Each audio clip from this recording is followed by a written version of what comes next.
Good morning. On my way to a client meeting, experimenting with a new camera angle here. Dressed a little bit casually.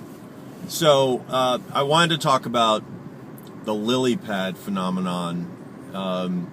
As a marketing consultant or someone who runs a marketing consulting practice and have been doing so for about 10 years, I've seen, and I noticed it early on, but I've seen an increase in what I call the lily pad factor, which is that every time AOL or Discovery or Blackboard or anybody else cuts back, and any company cuts back, one of the areas they cut back in is marketing, and invariably there are, several to dozens of marketing managers, marketing directors, marketing VPs who are looking for a job. They may have severance. They may be but they all have coffee and lunch with their networks. And by the way, this is what I did 10 years ago. But the difference is that they have family, friends, neighbors. They're having coffee, and they run across marketing projects that would be good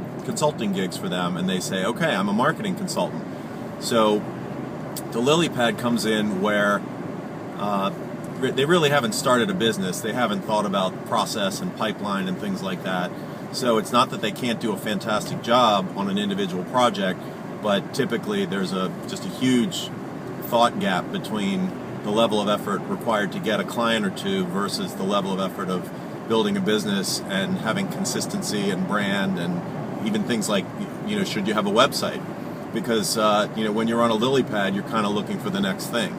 And that would be, in most cases, people in that situation looking for full-time jobs.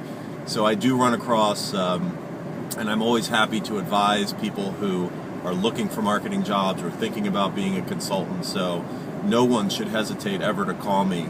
But I think it's worth noting that the landscape of marketing consultants consists of those who are committed over a long period of time and have established a reputation and a process and some intellectual property,